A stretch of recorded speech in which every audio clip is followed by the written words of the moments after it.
అందరికీ నమస్కారం. నేను ఈ వీడియోలో మాట్లాడుకునే అంశం ఏంటంటే ఇసుకలో ఇరకాటం. అంటే ప్రభుత్వం చేపట్టినటువంటి ఇసుక పాలసీలో ఉన్నటువంటి ఇబ్బందులు, వాటి గురించి కొంత వివరంగా చెప్తాను. దయచేసి ఈ వీడియోని చూసి ఛానల్ ఇంతవరకు సబ్స్క్రైబ్ చేసుకునే వాళ్ళు ఉంటే సబ్స్క్రైబ్ చేసుకోండి. మరియు చూసిన వెంటనే లైక్ చేయండి. ఇది 10 మందికి చేరుతుంది. అంతేకాకుండా ఇది ప్రజలు పడే కష్టాలని గురించి నేను చెప్తున్నా కాబట్టి దీన్ని ముఖ్యమంత్రికి చేరే వరకు కూడా దీన్ని మీరు ట్రోల్ చేయాల్సిందిగా నా మనవి.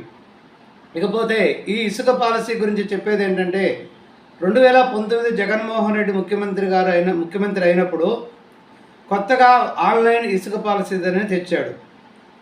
ఆన్లైన్ ఇసుక పాలసీ అంటే ఆధార్ కార్డుని ఆన్లైన్లో ఎంటర్ చేసి దాన్ని మీకు ఎన్ని టన్నులు కావాలో అన్ని టన్నులు బుక్ చేసుకుంటే దాన్ని డోర్ డెలివరీ చేస్తామని ఒక సిస్టమ్ని పెట్టాడు. అప్పుడే దీనివల్ల చాలామంది ఇబ్బందులు పడి ఇది ఒక తుగ్లక్ చర్యగా అందరూ అభివర్ణించడం జరిగింది. అదేవిధంగా తదనంతర కాలంలో ఇసుక కాంట్రాక్ట్ని పెట్టి అమ్ముకోవడం రకరకాలుగా చేసాం. ఏం చేసినప్పటికీ ప్రజలకు నిత్యం ఇసుక అయితే అందుబాటులో ఉంది.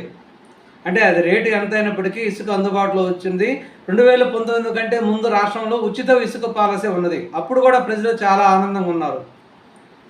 2024 ఎలక్షన్కు ముందు టీడీపీ అధ్యక్షుడు చంద్రబాబు నాయుడు మరియు ఎన్డీఏ కూటమి ప్రజలకు ఉచిత పాలసీ అనే ప్రకటించడం జరిగింది. ఉచిత పాలసీ అంటే ప్రజలకి ఇసుకను ఉచితంగా ఇవ్వటం.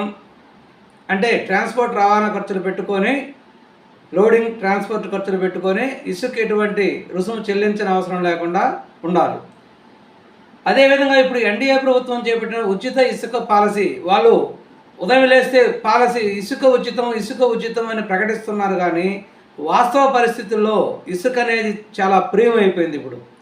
ఎందుకంటే ప్రభుత్వం మారడంతో కొన్ని రోజుల వ్యవధిలో స్టాక్ పాయింట్లో ఉన్నటువంటి యార్డులో ఉన్నటువంటి ఇసుకని గూగుల్ పే, ఫోన్పే చేసి అంతకుముందున్న రేటు కంటే టన్ను 100 రూపాయలు తగ్గించి దాన్ని ప్రజలకు రవాణా చేయడం జరిగింది.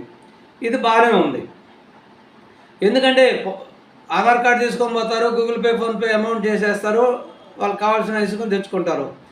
తర్వాత ఇప్పుడు పెట్టిన ప్రాసెస్ అనేది జనాలకు పిచ్చి పడుతుంది. అదేవిధంగా పిచ్చి పడుతుందంటే ఏంటంటే దాంట్లో ముఖ్యంగా ఆన్లైన్లో చాలా క్రిటికల్ ప్రాసెస్ చేశారు.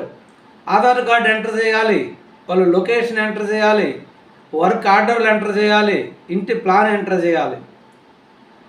ఒక వ్యక్తి సాధారణంగా ఒక గోడ నిర్మించుకునే వ్యక్తి ఒక ఇంటికి ప్రహరీ గోడ నిర్మించుకోవాలి, లేదా ఒక రూమ్కి ప్లాస్టింగ్ చేసుకోవాలి, లేదా ఇంటిలో చిన్న చిన్న రిపేర్లు చేసుకోవాలి.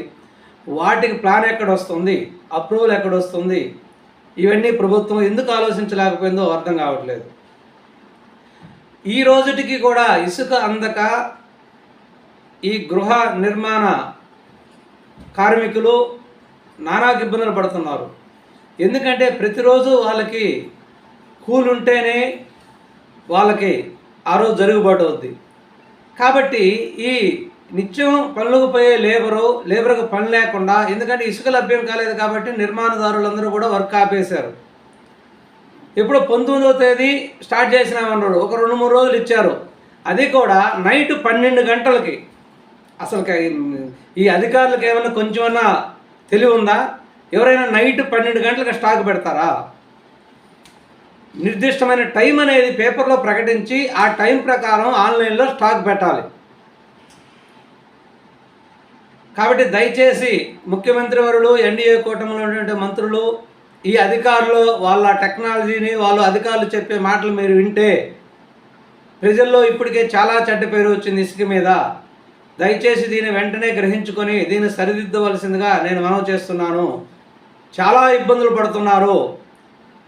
మీరు ఇక్కడ ట్రాన్స్పోర్ట్దారులను మీరు తక్కువగా చేసి చూస్తున్నారు.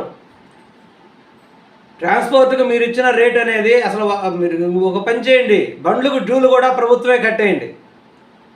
బండ్లకు డ్యూలు కానీ ప్రభుత్వం కడితే మీరు ఇచ్చిన రేటుకి రవాణా చేయడానికి వీలవుతుంది.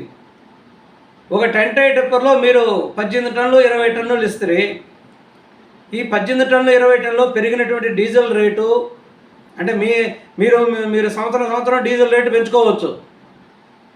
ఈ పెరిగిన డీజిల్ రేట్లు ఇవన్నీ మీరు పరిగణలోకి తీసుకోకుండా ఒక కిలోమీటర్ అంత తక్కువ రేట్లో ఇచ్చి అంత తక్కువ బాడుగతో ఎలా రవాణా చేయగలుగుతారో మీరు ఆలోచించలేదు. అంటే టిప్పర్లు ఉన్నాయి కాబట్టి ఎలాగో రవాణా చేస్తారు, అది వేరే విషయం. కానీ వాళ్ళ భవిష్యత్తు కూడా మీరు ఆలోచించాలి. అన్ని రంగాల వారు అందరూ కూడా మీకు ఎంతో ఆప్యాయతతో ఎంతో ఆవేశంతో మీకు ఓట్లేశారు. తెలుగుదేశం పార్టీ ఇంత భారీ మెజార్టీ రావడానికి కారణం అన్ని రంగాల వారు ఓట్లేసిన ద్వారానే వచ్చింది. కాబట్టి మీరు ఇసుక తోలే వాళ్ళందరూ కూడా బ్లాక్ మార్కెట్లో ఇసుక అమ్ముకుంటారు. ఇసుక తోలే వాళ్ళందరూ కూడా దుర్మార్గులు అని ఆలోచించుకొని ఈ విధమైన ప్రయోగాలు చేయటం కూడా చాలా ఇబ్బందికరం. దానికి తోడు ఉచిత ఇసుక పాలసీ అంటే ఇంతకుముందు నేను కూడా చాలా వీడియోల్లో విమర్శించాను. జగన్మోహన్ రెడ్డి ఏదైతే చెప్తాడో దానికి విరుద్ధంగా పనులు చేస్తారని. ఇప్పుడు కూడా అలాగే ఉంది. ఇది కేవలం అధికారులు తప్పిదమే. చంద్రబాబు నాయుడు గారు స్పష్టంగా చెప్పాడు, ప్రజలకు ఇబ్బంది లేకుండా ఇసుక రవాణా చేయాలి, ఇసుక వీలైనంత తక్కువగా అందించాలని పదే చెబుతున్నాడు. కానీ అవేమీ అధికారులు పట్టించుకోకుండా, ఎందుకంటే వాళ్ళు తినటం అలవాటు పడ్డారు. ఉచిత ఇసుక వస్తే వాళ్ళకి ఎటువంటి ఆదాయాలు రావు అనే ఉద్దేశంతో ఆన్లైన్లో పెట్టి, ఈ ఆన్లైన్ ప్రాసెస్ అనేది ఒక ఎంసీఏ ఎంటెక్ బీటెక్ చేసిన వాళ్ళు కూడా కరెక్ట్గా వెంటనే చేయలేరు. అంత క్రిటికల్గా ఉంది. ఒక సామాన్య మానవుడు ఒక చిన్న 2-3 సెంట్లలో ఇల్లు కట్టుకునేవాడు దీన్ని ఎలా ఆన్లైన్లో చేస్తాడో మీరు చెప్పాలి. ఎవరైతే దీన్ని ప్రవేశపెట్టారో వాళ్ళు మీడియా ముందుకు వచ్చి మేము తక్కువ ధరకు ఇసుకిస్తాము, ఉచితంగా ఇస్తామని చెప్తున్నారు. ఈ పాలసీ ప్రవేశపెట్టినటువంటి అధికారులు మీడియా ముఖంగా వచ్చి ఏ విధంగా దీన్ని ప్రజలకు తక్కువగా ట్రాన్స్పోర్ట్ చేస్తారు,